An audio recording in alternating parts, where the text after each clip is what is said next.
નમસ્કાર વિદ્યાર્થી મિત્રો, આપ સર્વેનું હાર્દિક સ્વાગત છે જય કેરિયર ઓનલાઈન ની યુટ્યુબ ચેનલમાં. આપણી સાથે જોડાઈ ચૂક્યા છે જય કેરિયર ઓનલાઈન ના ડાયરેક્ટર પારસભાઈ સંઘવી સાહેબ. આજે આપણે સરસ મજાનો મુદ્દો લઈને આવ્યા છે કે જે પોલીસની તૈયારી કરી રહ્યા છે. ગુજરાત પોલીસ ભરતી બોર્ડ દ્વારા જે પીએસઆઈ કોન્સ્ટેબલ ની પરીક્ષાઓની જાહેરાત થઈ ગઈ છે. દરેક વિદ્યાર્થીઓને એવો પ્રયત્ન છે કે આપણે વધુમાં વધુ ગુણ આવે. બરાબર. હવે હજી ભરતીની જાહેરાત થઈ, ફોર્મ ભરવાની શરૂઆત થઈને આગલે જ દિવસે મેરિટ જાહેર કરી દીધું. ઘણા બધાને એવી આશા હતી કે કાલે અમારું નામ જાહેર થાય, પણ નામ આવ્યું નહીં. કેમ? તો કે મેરિટ ઊંચું જતું રહ્યું. મિત્રો, આપની સાથે આવું ન થાય તો આપની પાસે પણ જો અત્યારે જે અમે છેલ્લે સુધી વિડીયો જોજો, જે ચર્ચા કરવાના છે ઈ લાયકાત આપની પાસે પણ છે, અથવા તો જે શરતો આમાં આપેલી છે એ આપ પરિપૂર્ણ કરો છો તો આપને આમાં વધારાના ગુણ મળશે. મિત્રો, દરેક એવા વિદ્યાર્થી મિત્રો કે જેણે આ પોલીસ ભરતીના ફોર્મ ભરેલા છે એ આ વિડીયોને છેલ્લે સુધી જોવો, અને જો તમારા ધ્યાનમાં કોઈ એવું વ્યક્તિ છે કે જેણે ભરેલું છે તો એને આ વિડીયો શેર કરજો. મિત્રો, તો પારસભાઈ, આપણે વિદ્યાર્થીઓને જણાવશું કે પોલીસ ભરતીમાં કોને કોને વધારાના ગુણ પ્રાપ્ત થઈ શકે એમ છે. 100% સાહેબ. આપણે અત્યારે જી ઘણા બધા વિદ્યાર્થી મિત્રોને એવું થતા છે કે આ રોજ હું નવા મુદ્દા લઈને આવે. જી જી બરાબર. એક દી જાહેરનામું લઈને આવ્યા, ને એક દી રિઝલ્ટ લઈને આવ્યા, ને એક દી કટ ઓફ લઈને આવ્યા. બરાબર છે. પણ સાહેબ, હવે આપણો ઈરાદો એવો છે ખાસ જી કે એક એક મુદ્દાઓની વિદ્યાર્થીઓને ખબર હોવી જોઈએ. 100%. એટલા માટે આપણે આવો સ્પેશિયલ વિડીયો બનાવીએ છીએ સાહેબ. બરાબર છે. અને આ પોલીસ ભરતીની અંદર માની લ્યો કે વધારે ગુણ કોને કોને મળશે જી, એની આજે આપણે ખાસ ચર્ચા કરશું, જેથી કરીને તમામ વિદ્યાર્થીઓને ખ્યાલ આવે કે મને આ ગુણ મળી શકે એમ છે. તો ચાલો જોઈએ પહેલા વહેલા જી. મિત્રો, અહીંયા આપણને એવું સ્પષ્ટપણે કીધું છે કે જે વિદ્યાર્થીઓએ એનસીસી નું માન્ય સી સર્ટિફિકેટ ધરાવતા હોય એને વધારાના 2 ગુણ આપવામાં આવશે. સાહેબ, આ 2 ગુણ છે ને એ બહુ મહત્વના છે. 100%. અત્યારે તમે હાલની પરિસ્થિતિ જો, બરાબર છે, એટલે 0.25, 0.50, 0.75, 1 માર્ક, 0.76 એવા વાળા ઘણા બધા વિદ્યાર્થીઓ, હજારોની સંખ્યામાં વિદ્યાર્થીઓ સાહેબ, જો આ 2 ગુણ મળે ને આપણને, એટલે આપણો બેડો પાર થઈ જાય. યસ. તો મિત્રો, જો તમે એનસીસી નું સી સર્ટિફિકેટ ધરાવો છો તો મિત્રો આપને આ પરીક્ષાની અંદર ફોર્મ ભરતી વખતે તકેદારી રાખવાની છે, અને એમાં 2 ગુણ વધારાના મિત્રો આપને જે આપણું મેરિટ બનશે ને એમાં પ્રાપ્ત થવા પાત્ર છે. હા સાહેબ, એટલે એમને ખ્યાલ હોવો જોઈએ કે ભાઈ મારી પાસે જો સી સર્ટિફિકેટ હશે તો મને 2 ગુણ વધારાના આપવામાં આવશે. બરાબર. આ સિવાય રાષ્ટ્રીય રક્ષા યુનિવર્સિટી કે જે અગાઉ રક્ષા શક્તિ યુનિવર્સિટી તરીકે ઓળખાતી, એટલે કે તમારી પાસે રક્ષા શક્તિ યુનિવર્સિટી તરીકે ઓળખાતી હોય એવી, અથવા તો નેશનલ ફોરેન્સિક સાયન્સ યુનિવર્સિટી કે જે અગાઉ ગુજરાત ફોરેન્સિક યુનિવર્સિટી તરીકે ઓળખાતી હતી, એમાંથી 1 વર્ષ કે તેથી વધુ સમયગાળાનો કોઈ પણ ડિપ્લોમા, સ્નાતક, પોસ્ટ ગ્રેજ્યુએશન ડિપ્લોમા કે પોસ્ટ ગ્રેજ્યુએશન ડિગ્રી ધરાવતા હોય મિત્રો, તો આપણે કેટલા વર્ષનો કોર્સ કરેલો છે એના આધારે વધારાના ગુણ મળશે.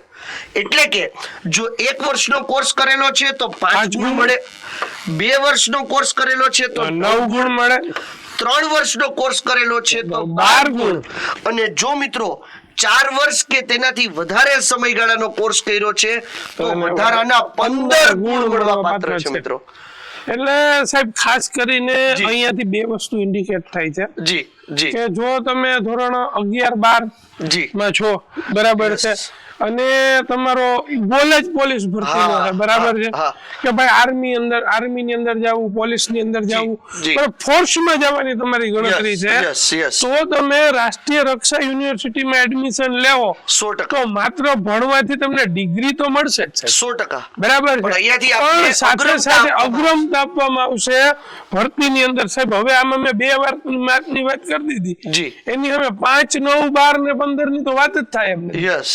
બરાબર છે. કારણ કે 5, 9, 12, 15 માંથી તમે ડાયરેક્ટ જમ્પ મારો તો વિચારી ન શકાય કે જેને 4 વર્ષનો કોર્સ કરેલો છે, હા 4 વર્ષનો કોર્સ કરેલો છે ને ઈ 15 માર્કનો સીધો જમ્પ લગાવશે એટલે કેટલાય હજારો વિદ્યાર્થીને પાછળ મૂકી દેવાના છે. એટલે સાહેબ આમાં સ્પેશિયલ જો કોઈ રક્ષા યુનિવર્સિટી માંથી અને ફોરેન્સિક સાયન્સ યુનિવર્સિટી માંથી ગ્રેજ્યુએશન, પોસ્ટ ગ્રેજ્યુએશન, ડિપ્લોમા કર્યું હોય, બરાબર, તો એમને ફાયદો મળવા પાત્ર છે. એટલે ભાઈ વધારાના ગુણ કોને મળશે ભાઈ? એક છે સાહેબ એનસીસી નું સી સર્ટિફિકેટ. આ ઘણા બધા વિદ્યાર્થીઓ પાસે હોય છે સાહેબ, એનો એને ફાયદો મળે છે 100%. પણ ઘણી વાર કેવું હોય છે કે એની અંદર A, B અટકી જતા હોય, બરાબર છે, સી સુધી પહોંચતા હોતા નથી. પણ જો એ પહોંચ્યા હોય સાહેબ તો એમના માટે સીધા 2 માર્કનો ફાયદો છે. એટલે ભાઈ વિશેષ ગુણ. અને આ બધી વાત છે ને સાહેબ, આ જે પરિપત્ર આવ્યો, નોટિફિકેશન આવ્યું, એમાં લખેલી છે, બરાબર છે. પણ આપણા વિદ્યાર્થી મિત્રોને ઘણી વખત આ જે પરિપત્ર અને નોટિફિકેશન વાંચે છે ત્યારે એમને ખ્યાલ નથી રહેતો એકચ્યુઅલીમાં શું કહેવા માંગીએ. એટલા માટે આપણે સ્પેશિયલ વિડિયો સિરીઝ સાહેબ 100%. અને કોન્સ્ટેબલ પીએસઆઈ માટે જે કાંઈ નવા અપડેટ હશે ને ભાઈ, એ અમે તમને આપવાના જ છીએ. એટલે તમારે ખાલી છે ને ભાઈ કાંઈ નથી કરવાનું, યુટ્યુબ ઉપર અમારી ચેનલને સબસ્ક્રાઇબ કરી લેવાની છે 100%. અને બીજી એક વાત કીધું ભાઈ, એક જબરજસ્ત વાત છે, વધીને 1 દિવસની અંદર અમે એક જબરજસ્ત કોર્સ લોન્ચ કરી રહ્યા છીએ ભાઈ. ખૂબ જ નજીવા દરે ભાઈ, ઘરે બેઠા તમે તૈયારી કરી શકશો સાહેબ. હાવ શું વાત છે સાહેબ? તો આ ગુજરાતના વિદ્યાર્થીઓ માટે તો સાહેબ આમાં એવી વસ્તુ થઈ ગઈ કે આ તો લાણી મળી ગઈ છે. હા સાહેબ 100%, બરાબર છે. એટલે ઈ આપણે કરવાના છીએ હમણાં જ. હવે અહીંયા બીજી આપણને પારસભાઈ વાત કરી છે કે જો કોઈ વિદ્યાર્થી એથ્લેટિક્સ, બરાબર, એટલે કે ટ્રેક ફિલ્ડ રમતો સહિતની badminton, basketball, cricket, football, hockey, swimming, table tennis, volleyball, tennis, weightlifting, wrestling, boxing, cycling, gymnastic, judo, rifle shooting, kabaddi, khokho, તીરંદાજી, ઘોડેસવારી, ઘોડાફેંક, નૌકા સ્પર્ધા, શતરંજ, હેન્ડબોલ, આવી કોઈ પણ ખેલકૂદ રમતની અંદર રાષ્ટ્રીય, આંતરરાષ્ટ્રીય અથવા તો આંતર યુનિવર્સિટી અથવા તો અખિલ ભારત શાળા સંઘ દ્વારા યોજાતી સ્પર્ધાઓમાં માત્ર પ્રતિનિધિત્વ કરેલું હોય એવા વિદ્યાર્થીઓને પેપર 1 અને પેપર 2 માં મેળવેલ ગુણના 5% ગુણ વધારાના ઉમેરી દેવામાં આવશે. વાહ સાહેબ વાહ. એટલે કે જો કોઈ વિદ્યાર્થીને 120 માર્ક આવે છે, હા સાહેબ, તો એના 5% લેખે આપણે વાત કરીએ તો 6 માર્ક વધી જશે. હા સાહેબ 100%. એટલે 120 ને બદલે એ વિદ્યાર્થી સીધો પહોંચી જશે 126. 100% સાહેબ, બરાબર છે.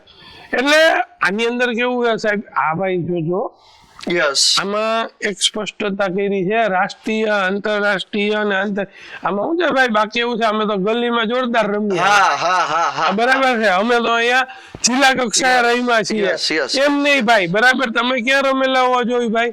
રાષ્ટ્રીય, આંતરરાષ્ટ્રીય અને આંતર યુનિવર્સિટી અથવા તો અખિલ ભારતીય સંઘ દ્વારા, બરાબર છે, એની અંદર જયારે તમે રમેલા છો, બરાબર છે, અથવા એનું પ્રતિનિધિત્વ કરેલું છે, ત્યારે તમને આની અંદર 5% મળવા પાત્ર છે. બાકી શું છે સાહેબ, આમાં એવું થાય કે ભાઈ અત્યારે આવો વિડીયો જોયો ને એમને ભાઈ હું તો જોરદાર પ્લેયર છું, બરાબર, એમ નથી ભાઈ. નહીં બરાબર. બીજી વસ્તુ સાહેબ અમે સ્પષ્ટ કીધી છે કે બોર્ડ જ્યારે તમારી પાસે આ સર્ટિફિકેટ માંગે, હા બરાબર, ત્યારે તમારે સર્ટિફિકેટ રજૂ કરવું પડશે.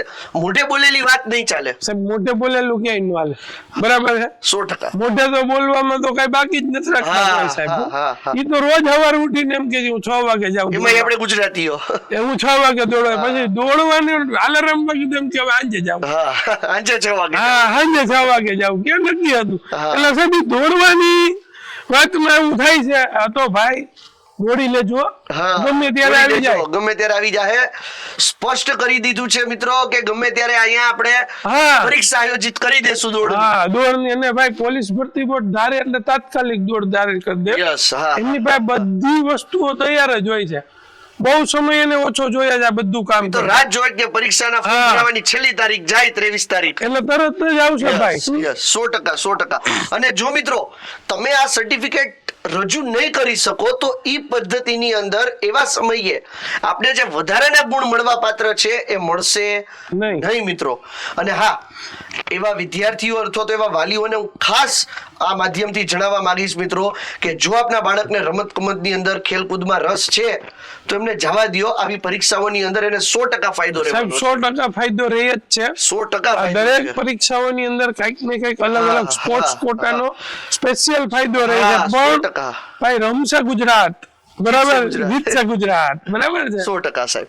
આગળ વધીએ એના પછી સાહેબ અહીંયા વધારાની એક માહિતી આપી છે. હા સાહેબ. અને આ સ્પેશિયલ ફાયદો હા વિધવા મહિલાઓ માટે આપવામાં આવ્યો છે. બરાબર છે કે જ્યારે મુખ્ય પરીક્ષાના પેપર 1 અને પેપર 2 આપવાના છે મિત્રો, બરાબર છે, ત્યારે એ સમયે કોઈ વિધવા મહિલા હોય તો એને આ સમયે એના પેપર 1 અને પેપર 2 માં 5 ગુણ વધારાના આપવામાં આવશે. બરાબર. પણ અહીંયા સાથે એક શરત આપેલી છે હા, કે સાહેબ. તેમના નિમણૂક સમયે એ પુનઃ લગ્ન કરેલ ન હોવા હોવા જોઈએ. યસ, પુનઃ લગ્ન ન થયેલ હોવા જોઈએ. પુનઃ લગ્ન થયેલ ન હોય, હા. એ વિધવા મહિલા હોય તો એમના માટે થઈને સરકાર દ્વારા એને અગ્રમતા આપવા માટે થઈને એટલે એમને પણ 5% 5% મળવાના આપવામાં આવશે. નિમણૂક થઈ ગયા પછી કદાચ લગ્ન કરે તો કોઈ પ્રશ્ન છે નહીં, તો એવી કોઈ સ્પષ્ટતા કરેલી નથી મિત્રો. પણ જ્યારે નિમણૂક થવાની છે, એ નિમણૂક થવાના સમયે કોઈ મહિલા વિધવા છે તો એમને વધારાના 5% ગુણ મળવા પાત્ર રહેતા હોય એના છે. પુરાવા અને પ્રમાણપત્ર Yes, રજૂ કરવાના છે. રહેશે. આ મુદ્દો જોઈને સાહેબ મને એવું લાગે છે કે ગુજરાત સરકાર જે છે પોતાનું સૂત્ર મૂકે છે, હા. સંવેદનશીલ સરકાર 100% 100% યથાર્થ થાય છે સાહેબ. હા સાહેબ, 100% 100%. બરાબર. અને આ બાબતે આપણે સરકારશ્રીનો પણ આભાર માનીએ છીએ આપણા માધ્યમથી કે આવા વિધવા મહિલાઓનું વિચારી એમને રોજગાર મળે અને પોતાના બાળકો જો હોય તો એમના ભવિષ્યને ઉજ્જવળ કરી શકે એવી એક અમૂલ્ય તક તક આપી છે. છે. એટલે એ લોકો માટે પણ ખૂબ જ અમૂલ્ય તક Yes, છે. yes. તો ભરતી બોર્ડનો આપણે ખૂબ ખૂબ આભાર માનશું મિત્રો.